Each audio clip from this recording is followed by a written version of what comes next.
Fascinating day, and I'd like to just thank both of you because having attended a bunch of these programs, I don't think I was discussing with Commodore Anil Jay Singh that rarely is there a program where people speak so freely and discuss things of significance the way it was right from the beginning. Since it says military history and strategy, I'll just take the liberty of mentioning that 1st November was Jozila Day. And for a lot of you who are here, you might remember that on 1st November, the 7th CAF took up Stuart tanks to 11,000 feet in Jozila. And that was a defining moment. As a civilian, I have always been very proud of the military.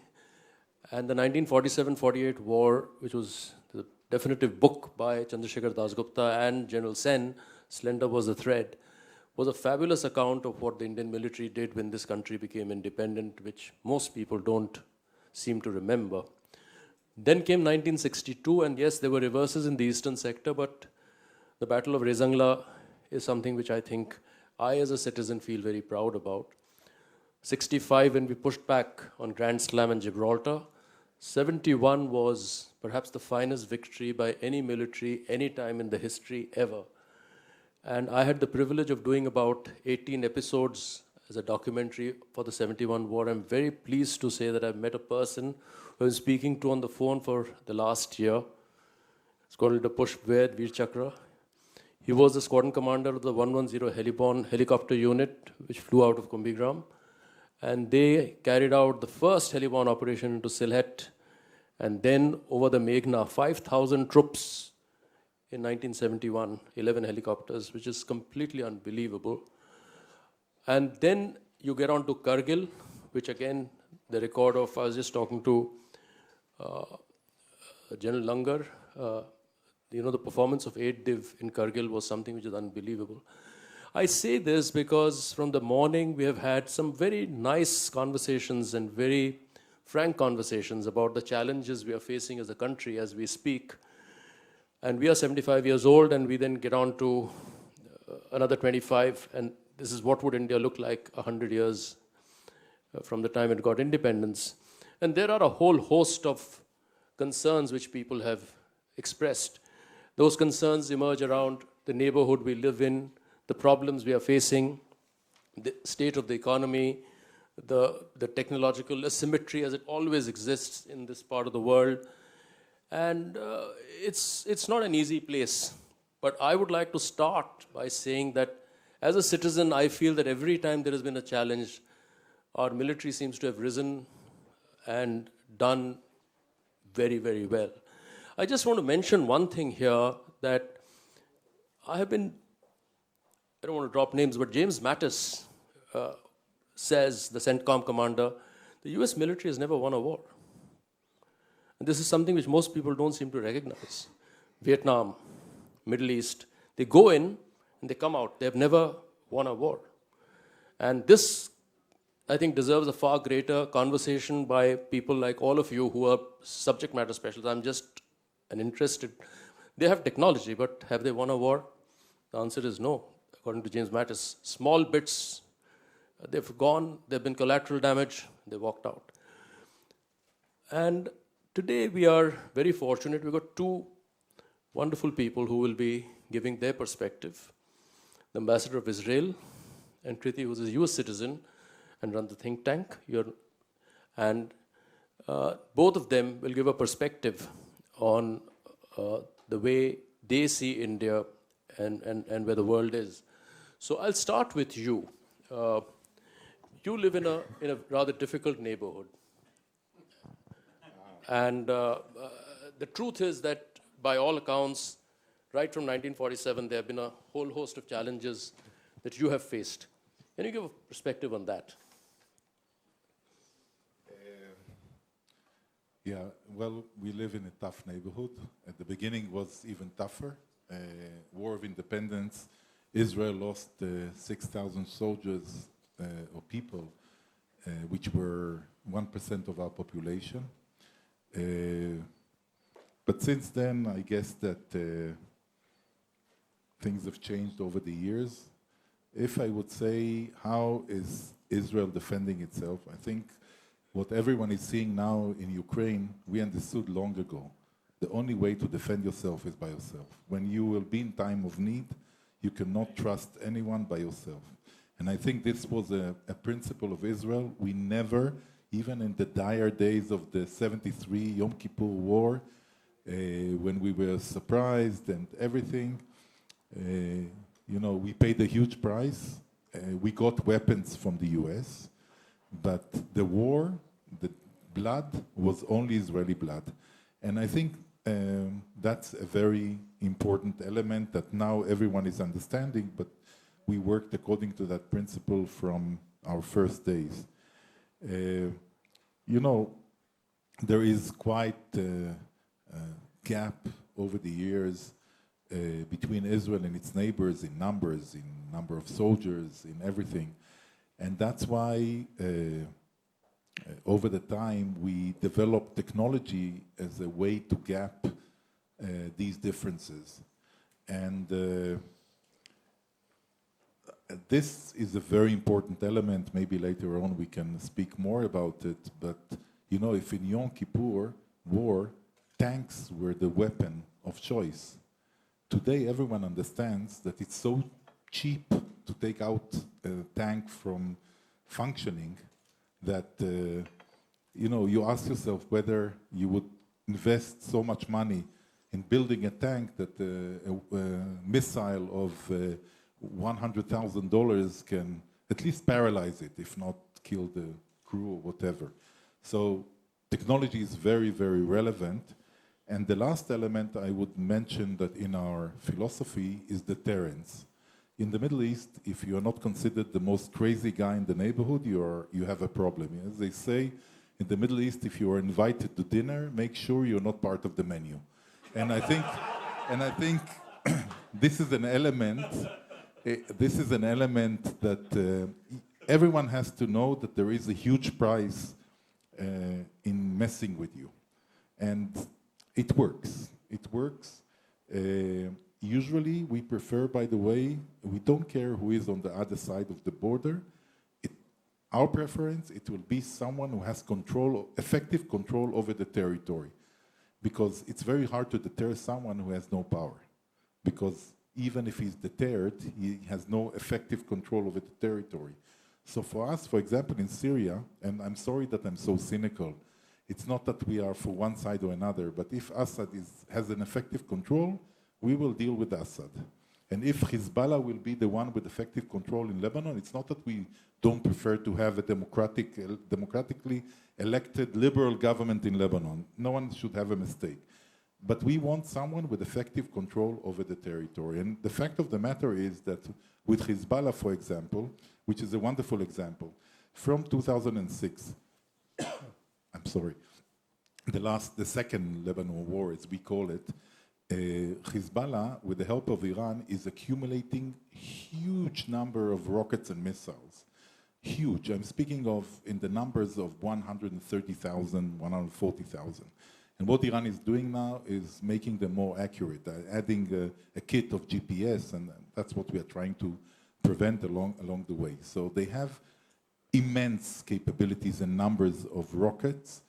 And for the matter of the fact is that since then, how many years? For 16 years, it's a quiet border. Because although Hezbollah during this war tried to project victory over Israel, we took down the Dahya quarter in Beirut, which was their headquarters and where the Shiites were. People were not dead because we told them to evacuate. But as a sign of humiliation for them and cost them a lot of money with Iranian money to rebuild it, they know that the price, and especially Hezbollah, who is also at the same time a political party in Lebanon. So they are part of the government. In fact, they are ruling the government because they are preventing the government from doing things. So they know that aggravating Israel today would cost Lebanon a tremendous price. It's not that they cannot inflict pain on Israel. They can. With this number of rockets, and Israel being probably the most advanced anti-missile country in the world with systems like Iron Dome, but not only. And in a couple of years, there will also be a laser interceptor. So we are going forward. Yet with this quantity, they will inflict pain. But it's uncomparable to the pain that we can inflict on them with the Air Force, which is strong without any, they don't have anything to go against it. Very accurate, exceptional intelligence gathering capabilities, smart bombs. This is it's going to be very painful for Lebanon next time. So I think, deterrence is we look sometimes brutal, we look, people in the West sometimes say you are overreacting. Yeah, we are overreacting because we know that when we overreact, we prolong the time to the next war. This is how we see it, at least. So my next question is that a country which got independence around the same time as India, how did you build your military, complex, the technology that you have got, which is pretty cutting edge? How did that happen? What's the story behind that? So, first of all, our DNA is innovation. In general, it was always like that. When we started, we bought weapons, the most, from Second World War, whatever was available and cheap in the market. We didn't have any money, so it was really, really poor weapons. It was the spirit that won the independence, the War of Independence. But for example, in the 50s, when Israel, and we spoke about it before, when Israel was an irrigation, based on irrigation, on agriculture, so we developed drip irrigation, and we developed a lot of technologies connected to, because the DNA is innovation. Now you apply it wherever, of the people's DNA, so you apply it wherever you need it. Later on, if I would give an advice, and the Americans also taught us the hard way, we didn't go for platforms. So the advantage we had that mostly the Americans were a reliable supplier for Israel. So, but Yom Kippur War, where we needed, when Henry Kissinger, according to some people, delayed a little bit the weapon shipments because he thought it would be a smart calculation. Apart from that, the Americans usually were reliable suppliers. So the planes, the tanks in the beginning, we bought it, and we didn't go into the huge investment into platforms. We invested our efforts into the complementing elements, radars. So we didn't use the American radars in the F-15s. We put our own radars, which we thought are better, the firing system, the smart bombs, smart weapons, all of that. That's where Israel went. We went to UAVs, to satellite abilities of collection of information. One of the things, the skills that Israel really developed over the years that very few countries, if at all, has, it's real-time use of intelligence. It's very good to gather intelligence. This ability is a wonderful ability. It gives a lot of answers to your curiosity, but that's not the reason you collect. You collect intelligence in order to use it and in real time. So if you are able to find out that a group of terrorists are hiding in a house, and 10 minutes later, an accurate bomb is falling on the house, this is what you have to do, and this is what we do. This is what we know how to do. Very few countries in the world can take the intelligence, analyze it in such a short time, and use it in such a speed. And this gives us a huge advantage, I think, over other countries. And the third element that is very relevant, I think, for India, that I thought to myself, is the fact that we export weapons. The instinct of a country like Israel, that the weapon that we develop is really for our own well-being. If it would be up to us, we would have been a filthy rich country because of oil or whatnot. Probably we wouldn't export our weapons, because exporting your systems and your weapons exposes your weaknesses and gives the chance that this weapon will arrive to the wrong hands and will be reverse engineered and everything. But unfortunately, being a country of today, 10 million people, which is recent, but during 73 war, we were just over 3 million people. We had to share the cost of our R&D with other countries. And the way of doing it is exporting your weapon. That's the only way you can bring down the costs of R&D. And again, some of the most advanced companies like IAI and Rafael are semi-government companies. Some are, Elbit is totally private, and there are many, many private companies. But again, in weaponaries, if you know, the big companies have to be big, relatively big. It's costly, the R&D, the knowledge. If you want to do, you know, one system companies, small companies, electronic devices, you have. But to be big manufacturers, you need to have, so it started as government, but we privatized them, although they still have some affiliation to the state of Israel. So these are the... If I can ask you a question, right? So right now, you have a war raging in Ukraine, right? And there is this entire thing happening with China. So there is a school of thought that the world is kind of adrift. And as General Rajeshwar mentioned a couple of times, there's an uneasy peace. If you went through all the panels that were there, where do you see all this going? Well, I think more than ever, it's time now for like-minded partners and like-minded friends to come together. Coming from a more US-India perspective and a more US perspective, I see that, you know, when we look at the US-India relationship, you look at the last National Defense Strategy, there are three things that even the US is reeling from. You know, you see the effects of China's rise across the world. And when we're talking about technological innovation, future warfare, there are really three things that come out. One is, as we develop new technologies, new defense innovations, costs are rising within the United States, within the developed world. There's a lot of supply chain fragility. So just take the example of United States, where just 10 years back, you had for each component, each system, at least 10 to 15 suppliers, many of them within the United States. And today you have 3, 4, you know, most of them in China or Taiwan, which is also not a very secure supply chain base. And then you also have, you know, a lack of STEM labor. You know, the immigration policies don't necessarily help that much. And with the global recession, COVID, everything, I was just seeing that this year when the college enrollment rates have gone down by 20%.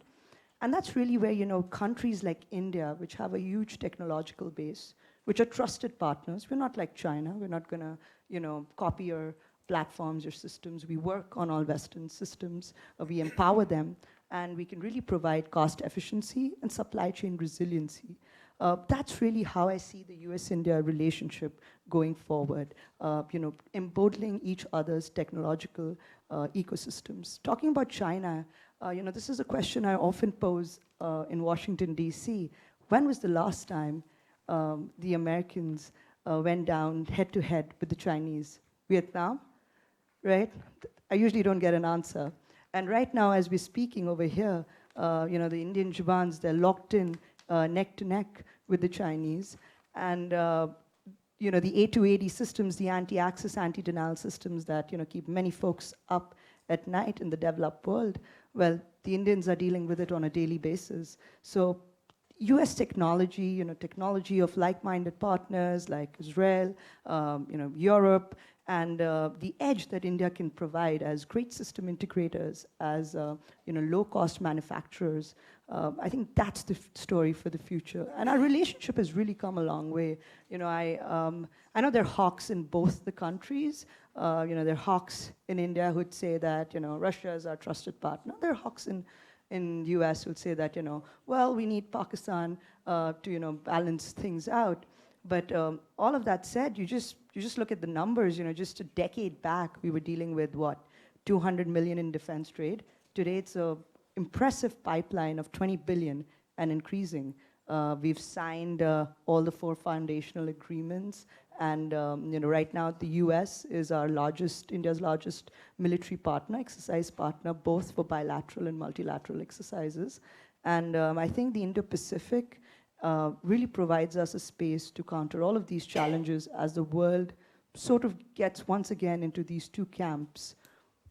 So, as we speak, I mean, we have a pretty difficult situation in this part of the world, and Europe has challenges in the sense that I believe Poland is ordering for a very large number of tanks, or Finland is amping up its artillery as never before.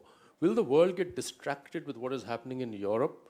And Germany is going to face a severe winter, and no one knows which way the German public will go. So, one school of thought is that if something like that is happening in Europe at now, and if something flares up here with China, how will that play out in your mind?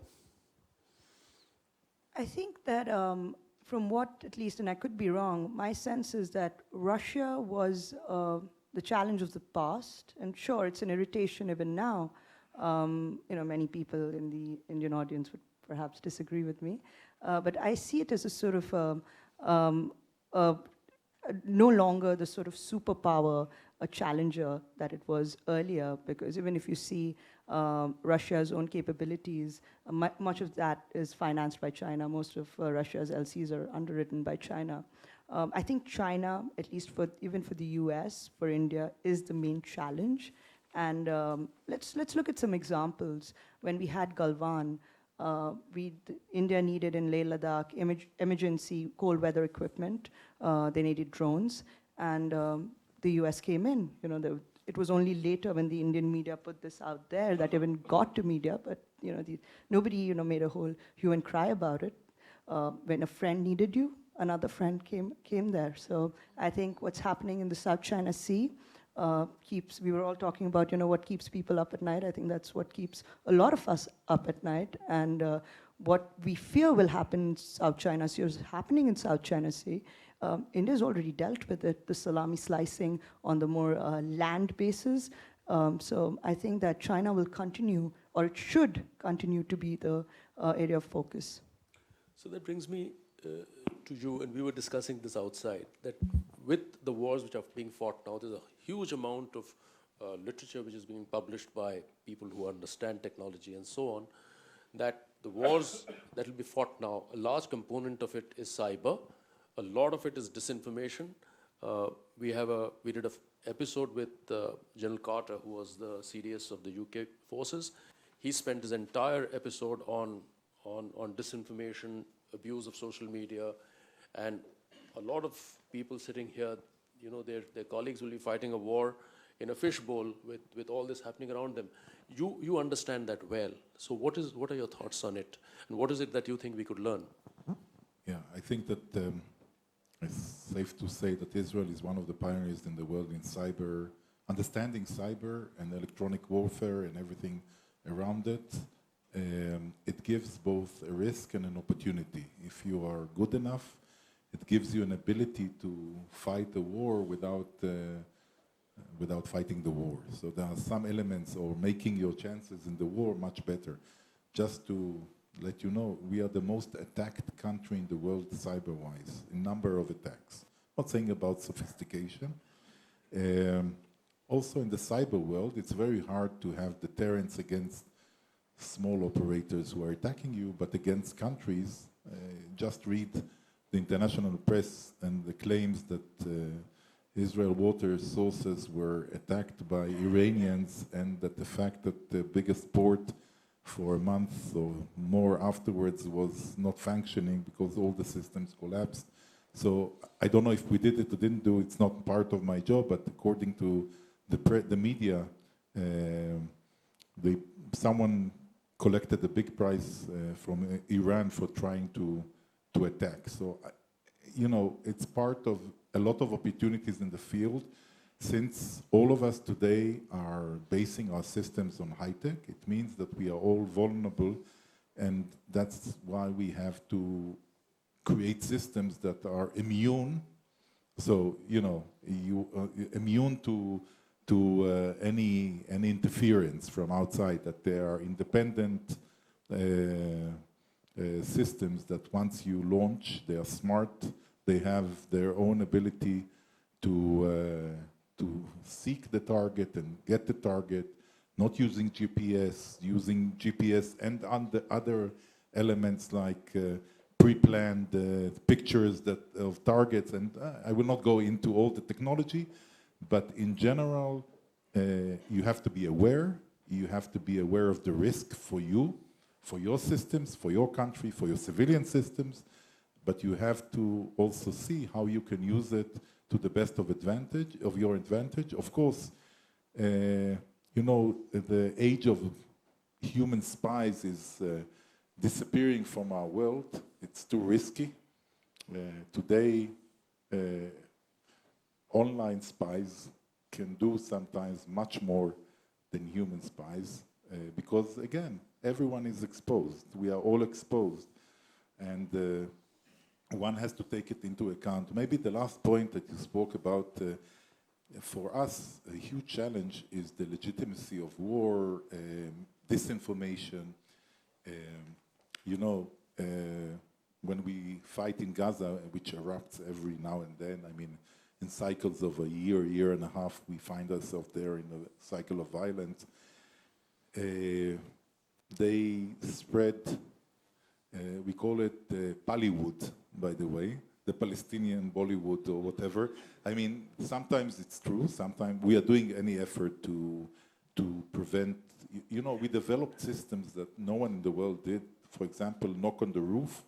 When Israel goes to Gaza and decides that there is a headquarters, which is a big building of 5-6 floors, we do a whole process of sending text messages, sending an empty shell bomb to the house, sending a warning, blocking with UAVs the roads, blocking physically, I mean, in the sense of shooting and pushing people away so we can bring down the structure without killing people. And this is, again, it doesn't always work. There are also mistakes, but very few today that happens to us.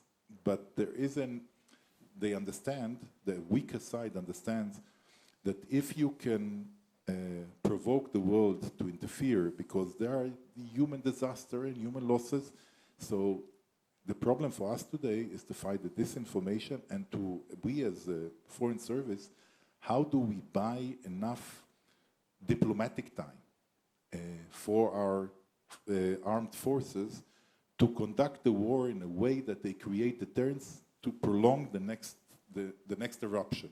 So at the end of the day, if the other side will feel that the price is unbearable, he will think, or he will think again and again and again before he does it for the next time. So this is the way of thinking. We have to buy the time. We have to fight the delegitimization, part of the problem of Israel and the IDF. And when the Palestinians will come in Gaza and claim that in last eruption, by the way, most of the victims were their rockets that short fired. So they fell inside on houses, on other things. And how can you, if there is now a bomb on a house, how do you prove that it's a rocket of the Palestinians and not your own bombs? So you can claim, okay, we had no activity there. We had no airplanes at the time of that, or UAVs or helicopters or anything in the air. But the Palestinians immediately say, Israel killed them. Now, it takes the IDF 2 weeks to do its own research and find out. By the time we come out with the information, it's not relevant anymore. I said, maybe on intelligence we are very fast and we can act according to intelligence, but if you want to be accurate and be reliable in the information you give, it takes time and you lose relevancy in this. But, you know, this is the price. If you don't want to yourself to be part of the disinformation and give wrong, because sometimes, yes, we find out that it was our mistake. It also happens. But we don't want to be in the situation where you say, no, it's not our mistake, and 2 days later, you found out that it's our mistake. So it's part of the issue, not easy. All the eyes are in Israel always, the international eyes. We have, I think, one of the highest concentration of foreign reporters in Israel of any country in the world, and we are a tiny country. In time of war, they duplicate or triple times the number of, everyone comes there, and CNN opens, and Al Jazeera, of course, Al Jazeera are very objective. So it's a fight, and it's very hard. but we survived it so far. So we'll come to two last questions before we throw the questions open to the House. My first question is that as India is developing its own military industrial complex, and we are talking about transfer of technology, how do you see India's IPR laws? Would you have any views? Both of you? Because intellectual property is something which is a showstopper in many ways. So where do you see this? Well, first, there are two parts to this. One is the actual TOT, and I'll let the ambassador talk about Israel and the global perspective. But from a U.S. point of view, you've seen that a lot has happened in just since 2002, when under the Vajpayee government, U.S. and India first came up with the U.S.-India High-Tech Access Review grouping, and since then, you have the STA-1 status. India is the only country to have major defense partner. And those are not just words, that's actually translated into something concrete. So I'm sure all of you know ITAR, International Traffic and Arms Control. In the past decade, hundreds of systems have moved from, components have moved from ITAR to the Commerce Control List, which does not require any license. Even the licensing process has become much easier. So you see that the denials per year are less than 10%, whereas only 1% of all the things that are within the license control are actually now on ITAR. Most of them are within CCL. But still you see that there is a lot of hesitancy in doing actual TOT. Why is that? Because India's own ease of doing business is increasing. We've come leaps and bounds in terms of progress, but key issues still remain. Contract enforceability is still a problem, and that's really key, because when you agree on something, you want it to mean something. Secondly, the IPR regime here still has to, there has to be more stability. There has to be more regulatory stability, policy stability, and the IPR regime has to be secure. And within, when we talk about IPR, TTOT coming within India, I also have a little bit of a different view. I don't think that we always need a full TOT. Look, no country makes everything. In economics, there's an important concept called comparative advantage. So if you start making everything, there are a few countries come to mind who tried doing that. Not the best route to go. Let's focus on what we're really good at. What's India really good at? India is really good at system integration. India is really good at software, and outside I was having a conversation with somebody who's telling me that we're talking about in this whole day we're talking about the military industrial complex, but that itself has shifted. Earlier you had mostly hardware, now it's mostly software, and that's really where India comes in. We just had this Monday, was it this Monday, when the Prime Minister laid the foundation stone for the C295 facility. And I think that's a great example.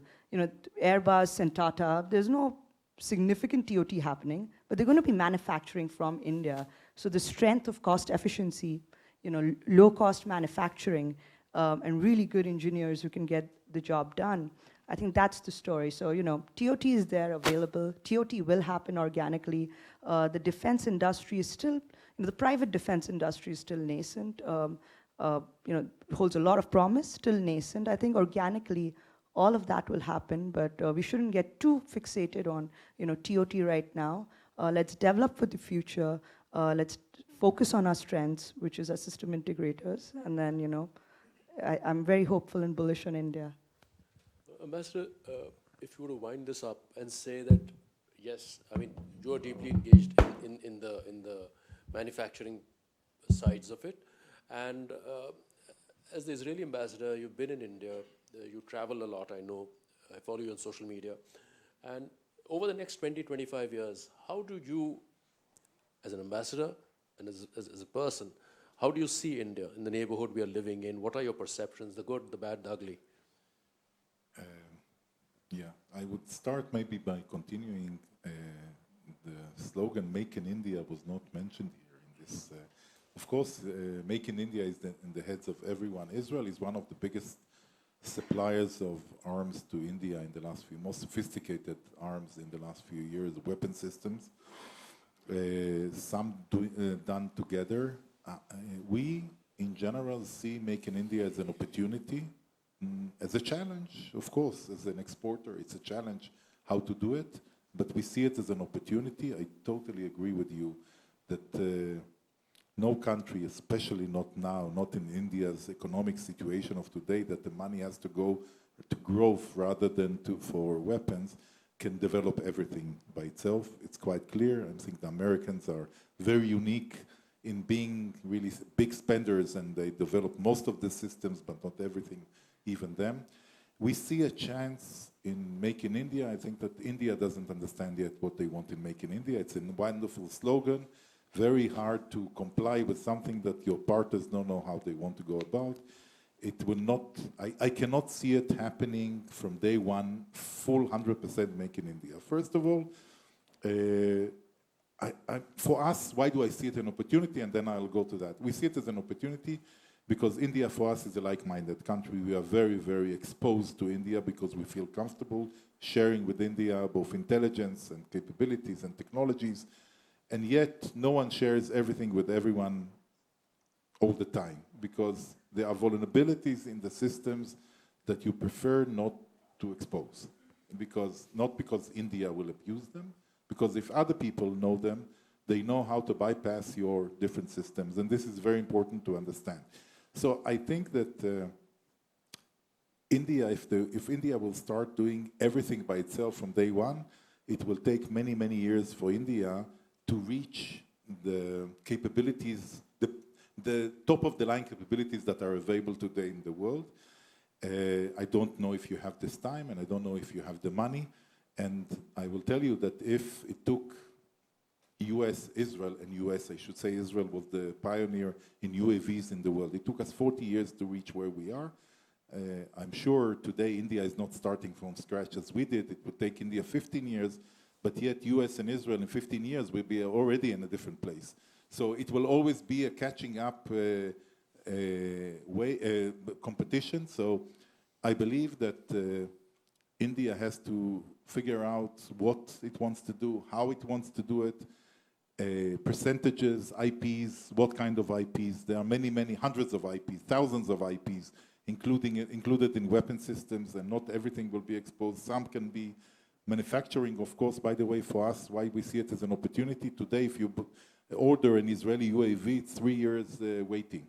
So it takes time. We don't have the manufacturing capability. So there are a lot of things that we can do together. We can re-export it to other countries. We can do stuff together. We can start by made in India. Second stage will be joint development, R&D, and joint forces. Third stage will be already independent Indian.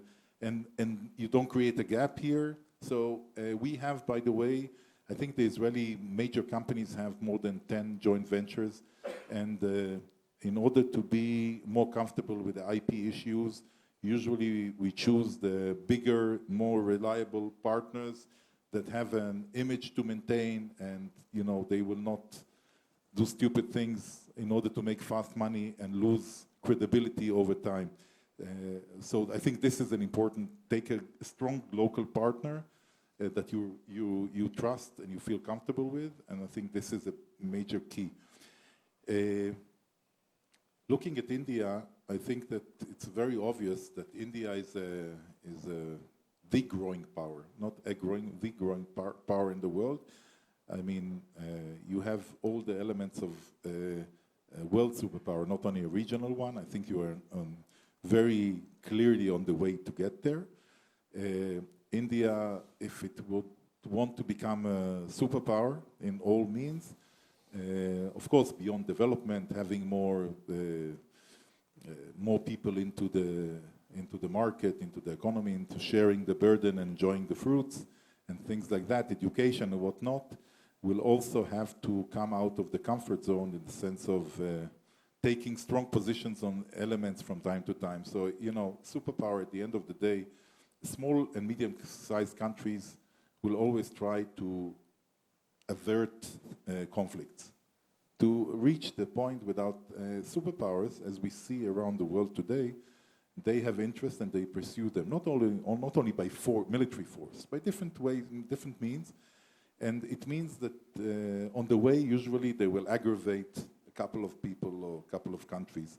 And this is part of the DNA of a superpower, because then people take them seriously. So you don't have to do wars. From time to time, you have to a superpower demonstrate its might, its military might, because this is how you push people to do what you want without using it. So in other times, I think it's part of the, from time to time, the strongest guy around in the neighborhood gives someone a slap just to remind everyone that he has the capacity. It's not that he wants to go around and hit people all day long.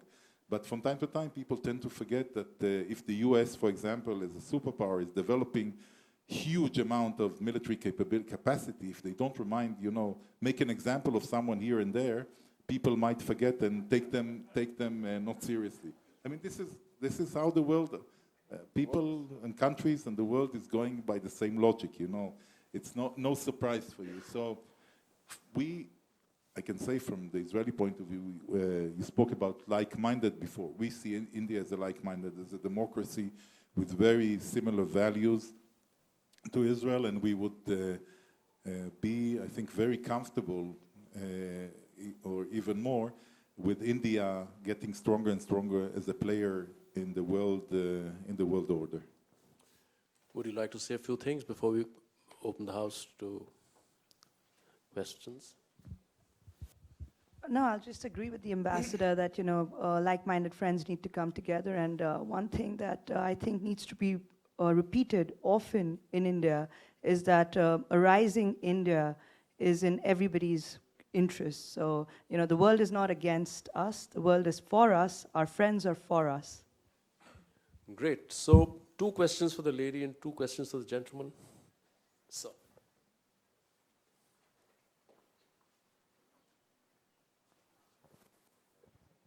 I have no problem with the lady, but I'll ask the gentleman the question. You have a problem with Ambassador, no. Don't mistake me. I'm not a Pathan. Ambassador Gilon, I want to take you back to, you were talking about your neighborhood, the hostility in your neighborhood. My first question, or in fact, they're related questions, is about your strategy. Israel follows this strategy which you call mowing the grass, right?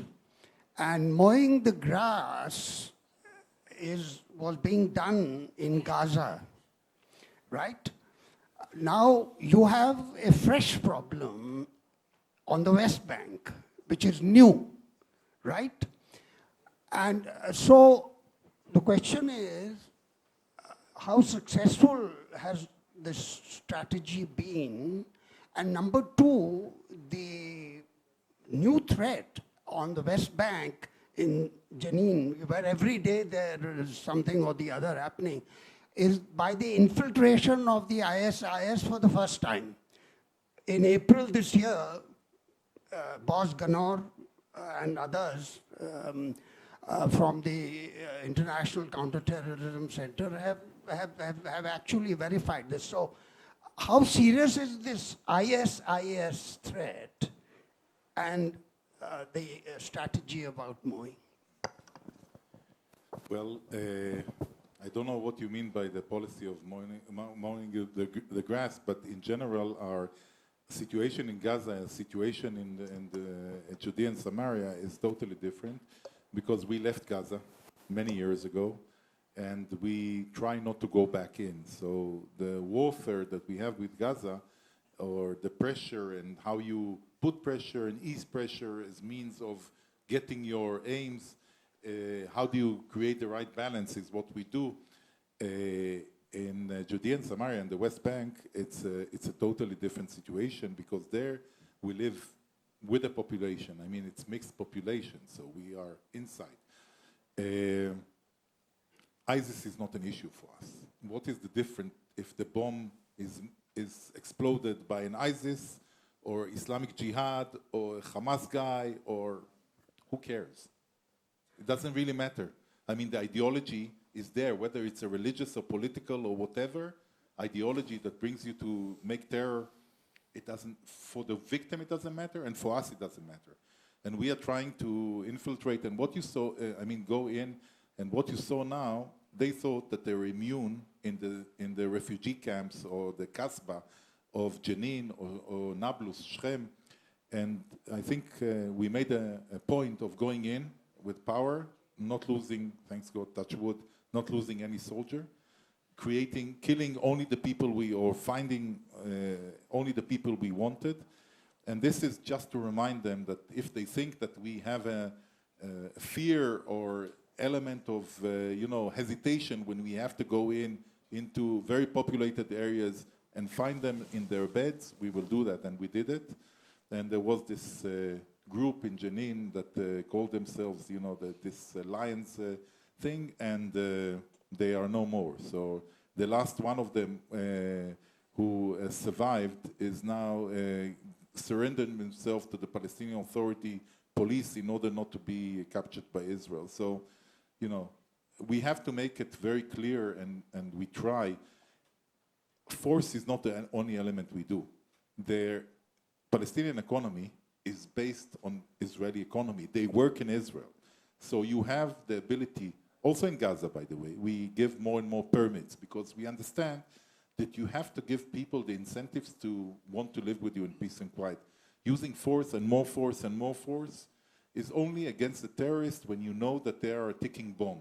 You know that these terrorists have the means and the intention of executing a terror attack already executed or in the coming hours or days.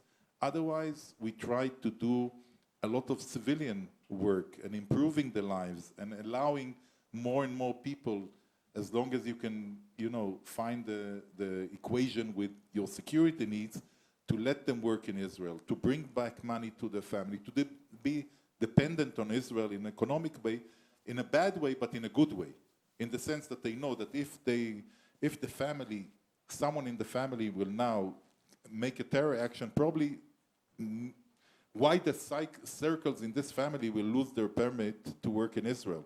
That means that this family will find it harder to make a good living. They can make a living in the Palestinian Authority, but it's not near to that. Any other questions? Yeah. Please. General Panu, how much time do we have? So I believe we've completed 30 years of Indo-Israel relationships, and I think we're in the fourth decade. So my questions are essentially very specific. We are the only country where Israel has installed a water specialist officer in the Israeli embassy, which is extraordinary. And we know that a very strong form of conflict in the world is going to be over water. Now, apart from India learning from Israeli technology to solve water problems, how do you think India and Israel can collectively work together to solve the water crisis in the world? Second question is with respect to cybersecurity, sir. In the session before this, we were speaking of a remote war, which is also analogous to a hybrid war. And cybersecurity threats are essentially the order of the day. Now, several Israeli unicorn companies, such as Wizra or Orca, I think have now established their base in India. Now, how do you think, from a cybersecurity partnership point of view, should India and Israel work together? Should it be a government-to-government kind of a thing, or a little more sort of a public-private partnership sort of a role?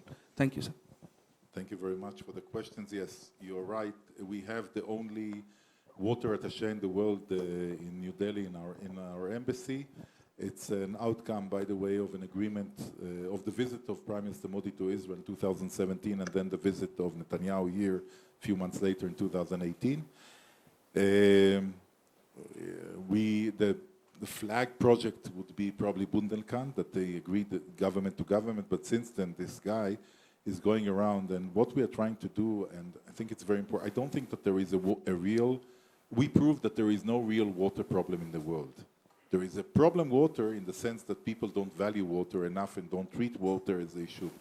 The issue that this water expert of ours says that the key for solving the issue is putting a price and a good price on water. Because if you don't if water is free, you have no incentive whatsoever in saving it or developing alternatives. What we do, Israel, 60% of Israel is desert land. And when we had the Oslo Accords with the Palestinians, one of the issues for the final status that we never reached the final status was water, because water was a big concern.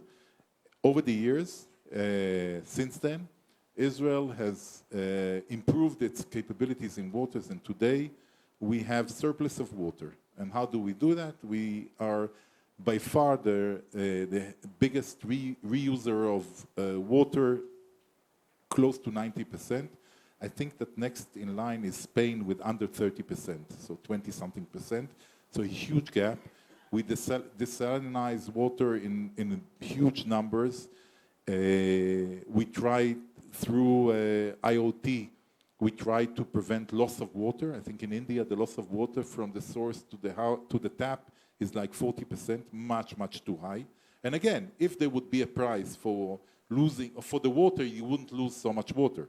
You would put a lot of effort into preventing that from happening. And I think, again, the world, and we have in Chennai, by the way, I think it's the biggest desalinization, it's an Israeli company. In India, water is solvable. People can, if we reuse them, if we do it smartly, purification of water resources that were over the years. We, by the way, when we reuse the water only for agriculture, because we understand, again, it's a question of cost. In order to bring it, you can bring it to a drinking level, water of drinking level, but then the cost to bring them in there, it's much too high.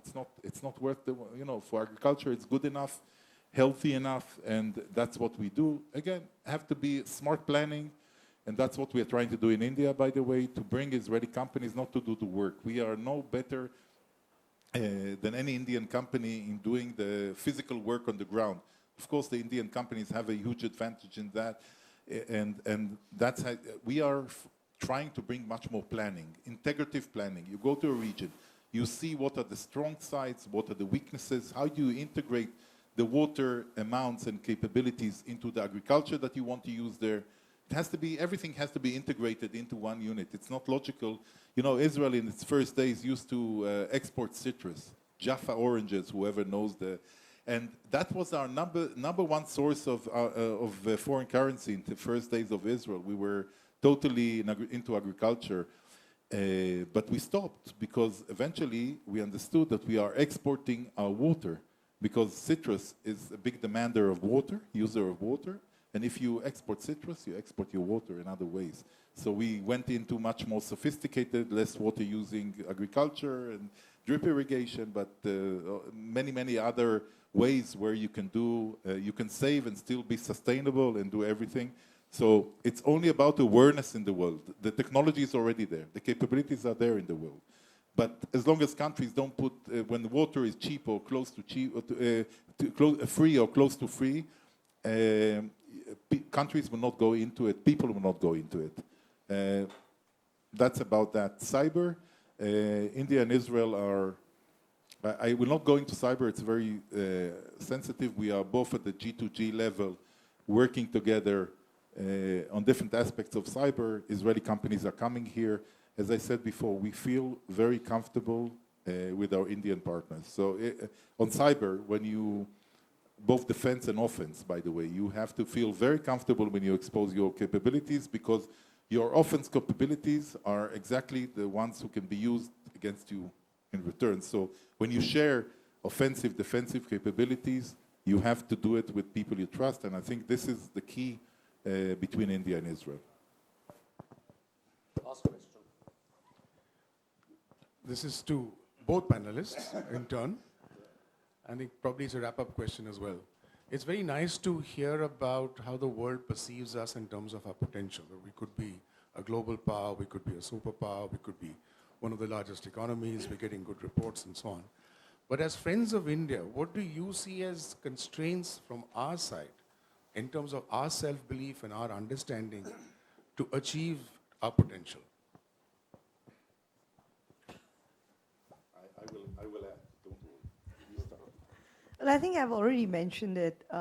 We need to have a stronger, the judicial system is great, it's just overburdened. That's why contract enforceability is a problem.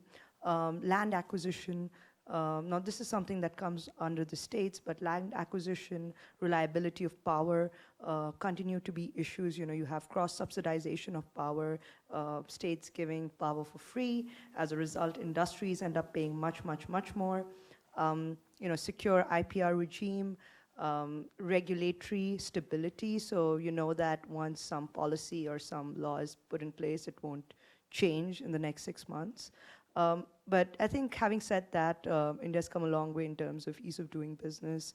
You know, you look at the major ports, so the technology over there, some of the stuff that's happening, it's commendable, and the government is really taking a very active role in addressing a number of these issues. And as I said, I'm very bullish on India, and growing India is in everybody's best interest, and I definitely, and the world definitely sees India as a growing power. And you know, I think this has been said many times over and over again. Earlier, just 15, 20 years back, everybody saw India as, you know, the land of snake charmers or whatever. Now, whenever you see an Indian, you think, oh, a software engineer, right? So I think that's the biggest leap that we've made. People see us as problem solvers. People see us as adding to their economy. Even now, within the United States, you see that Indian Americans, Indians are the richest. They have the highest median income. They are the wealthiest. They have the most net worth, even when you as an ethnic group, even when you compare them to any other race. They're also the most educated. So that's really what Indians can do, both in India and abroad. And whatever problems they are, I think they are getting solved and will get solved over time. I will add that thank you for the question, because now I understand that I'm a diplomat. I spoke in a way that was not clear enough before, because I said, I always, people told me I'm a terrible diplomat because I'm very direct, so I will be a little bit more direct. I think that in a country where Israeli businessmen come here and say, no, the real market, if you come to India for a little bit upper scale, not the basic product, is not 1.35 billion, it's 300 million people. This cannot be inclusivity of the country, of having women as part of the market, people who live far away, education-wise has to be more equality in that ability to get good education also in remote places, good health services, good infrastructure. This is very important. I mean, you are now the fourth biggest economy in the world. You will be even big, you will grow bigger, but again, you have a huge population, and you have to create the situation where also the GDP per capita is higher. So all of that, this is one element of bringing more people into the game in India. I think it's crucial for the success, because also for maintaining the economic growth and for many, many elements that are beyond being a superpower, just to continue the growth and the development. And the other element that I was hinting to before, but not clear enough, is having the DNA of a superpower, of understanding that life is, you know, sometimes you have to take positions that not everyone likes. I mean, this is down the road. Abstaining on every position is good, but sometimes, and I understand the value of that, by the way, but sometimes when you're big and you have an interest and you want to make a position, you know, usually the Americans and the Russians and the Chinese, they don't abstain. So at the end of the day, you take positions because they are important for you. You know there is sometimes a price to pay. Yeah, it's not always easy. But along the road, when you build your self-confidence as a superpower, your self-belief, your economic power, your military power, might, you already have the diplomatic power, by the way. India is hardly losing any battles of elections in Security Council, in the UN system, for example. Has a wonderful representation. Your MEA is a strong, strong organization. G20 you're going to host. So you are very, very, I think, active and strong in your region and beyond.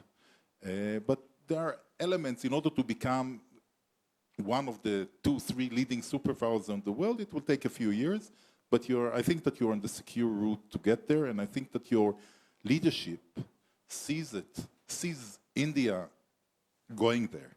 So it's not that India, I think it's part of the roadmap that they are having in front of their eyes, which is very important because if you don't put it as a target, you will never get there. Well, thank you. And frankly, I mean, I was just sitting and hearing both of you. I learned so much, which was my intention, frankly. I mean, there's nothing that you spoke about that I knew earlier. So that was really very nice and very kind of you. Thank you very much. Thank you very much. Thank you once again. And with